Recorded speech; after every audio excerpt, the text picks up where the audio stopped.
ಸೈಕ್ಲಿಸ್ಟ್ಗಳ ಕಣಜವೆಂದೇ ಪ್ರಸಿದ್ಧವಾಗಿರುವ ವಿಜಯಪುರ ನಗರದಲ್ಲಿ ಜಿಲ್ಲಾ ಮಟ್ಟದ Asmita Khelo India women's cycling city league ಸ್ಪರ್ಧೆ ಇಂದು ನಡೆಯಿತು. ಕೇಂದ್ರ ಸರ್ಕಾರದ ಕ್ರೀಡಾ ಪ್ರಾಧಿಕಾರ, cycling federation of India, Karnataka ರಾಜ್ಯ ಅಮೆಚೂರ್ ಸೈಕ್ಲಿಂಗ್ ಅಸೋಸಿಯೇಷನ್, ಜಿಲ್ಲಾ cycling association, Vishal cycle mall, ಜಿಲ್ಲಾಡಳಿತ ಹಾಗೂ ಯುವ ಸಬಲೀಕರಣ ಮತ್ತು ಕ್ರೀಡಾ ಇಲಾಖೆಯ ಸಂಯುಕ್ತಾಶ್ರಯದಲ್ಲಿ ಲೀಗ್ ಅನ್ನು ಹಮ್ಮಿಕೊಳ್ಳಲಾಗಿತ್ತು. ಸಂಸದ ರಮೇಶ ಜಿಗಜಿಣಗಿ, ಮಾಜಿ ಸಚಿವ ಅಪ್ಪ ಸಾಹೇಬ ಪಟ್ಟಣಶೆಟ್ಟಿ ಹಸಿರು ನಿಶಾನೆ ತೋರಿ ಕ್ರೀಡಾಕೂಟಕ್ಕೆ ಚಾಲನೆ ನೀಡಿದರು.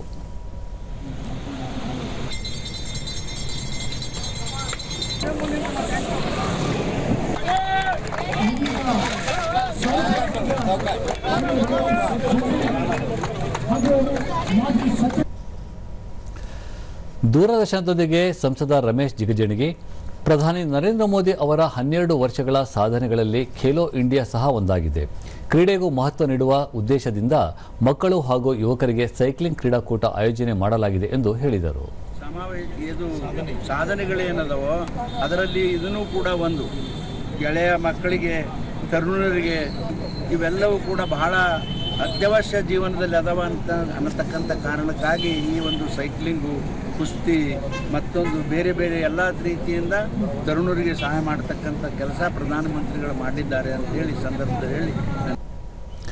ಕರ್ನಾಟಕ ರಾಜ್ಯ ಸೈಕ್ಲಿಂಗ್ ಅಸೋಸಿಯೇಷನ್ ಅಧ್ಯಕ್ಷ ರಾಜು ಬಿರಾದರ್, ಕೇಂದ್ರ ಸರ್ಕಾರದ ಅಡಿಯಲ್ಲಿ Asmita Khelo India women's cycling league ಅನ್ನು ಆಯೋಜಿಸಲಾಗಿದೆ. ರಾಜ್ಯದ 8 ಜಿಲ್ಲೆಗಳನ್ನು ಈ ಲೀಗ್ಗೆ ಆಯ್ಕೆ ಮಾಡಲಾಗಿದೆ ಎಂದು ತಿಳಿಸಿದರು. ನಾವು ಪ್ರಾತಿನಿಧ್ಯತೆ ಅಲ್ಲಿ ಹೆಚ್ಚಾಗಿ ಕೊಡ್ತಾ ಇದ್ದೀವಿ. ಬಿಜಾಪುರ, ಬಾಗಲಕೋಟೆ ಹಾಗೂ ಬೆಳಗಾವಿ, ಗದಗ, ಬೀದರ್, ಮೈಸೂರು ಹಾಗೂ ಬೆಂಗಳೂರಲ್ಲಿ ನಾವು ಇವೆಂಟನ್ನು ಆಯೋಜನೆ ಮಾಡಿದ್ದೀವಿ. ಇದರಲ್ಲಿ ಏನು ಉದ್ದೇಶ, ಅಸ್ಮಿತಾ ಲೀಗ್ ಉದ್ದೇಶ ಒಂದೇ, ಮುಂಬರುವ ಏನು 2038 ಒಲಿಂಪಿಕ್ಕಿಗೆ ಕನಸನ್ನು ಇಟ್ಟುಕೊಂಡು ನಾವು ಈ ಆಯೋಜನೆಯನ್ನು ಮಾಡಿ ಮುಂದೆ ಬರುವಂಥ ಕ್ರೀಡಾಪಟುಗಳಿಗೆ ಅವಕಾಶ ಮಾಡಿಕೊಡ್ತೀವಿ. ಸೈಕ್ಲಿಂಗ್ ಕ್ರೀಡಾಪಟು ವಿಶಾಲ್, ಭಾರತದಲ್ಲಿ 2038ರಲ್ಲಿ ನಡೆಯುವ ಒಲಿಂಪಿಕ್ ಪಂದ್ಯಾವಳಿಗೆ ಈಗಿನಿಂದಲೇ ಸಿದ್ಧತೆ ಮಾಡಿಕೊಳ್ಳಲಾಗುತ್ತಿದ್ದು, ಉತ್ತಮ ಕ್ರೀಡಾಪಟುಗಳನ್ನು ಹೊರತರುವ ಉದ್ದೇಶದಿಂದ ಈ ಲೀಗ್ ನೆರವಾಗಲಿದೆ ಎಂದರು. ನಾನು ಅದಕ್ಕೆ ಎಲ್ಲ ರೀತಿಯಿಂದ ಸಹಕರಿಸ್ತಾ ಇದ್ದೇನೆ.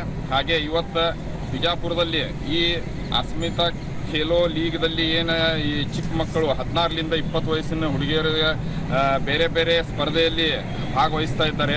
ಇದಕ್ಕಾಗಿ ನಾವು ಕೂಡ ಸಮರ್ಥನೆ ಮಾಡ್ತಾ ಇದ್ದೇವೆ.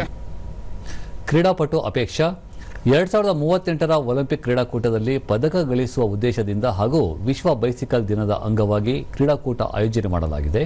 ಜೊತೆಗೆ ಇತ್ತೀಚಿನ ದಿನಗಳಲ್ಲಿ ವಾಹನಗಳಿಂದ ಪರಿಸರ ಮಾಲಿನ್ಯ ಹೆಚ್ಚಾಗುತ್ತಿದ್ದು, ಸೈಕಲ್ ಬಳಸುವುದರಿಂದ ಮಾಲಿನ್ಯವನ್ನು ತಡೆಗಟ್ಟಬಹುದು. ಹಾಗೆಯೇ ಸೈಕ್ಲಿಂಗ್ನಿಂದ ಆರೋಗ್ಯಕ್ಕೂ ಸಹಕಾರಿ ಎಂಬುದು ತಿಳಿಸಿದರು.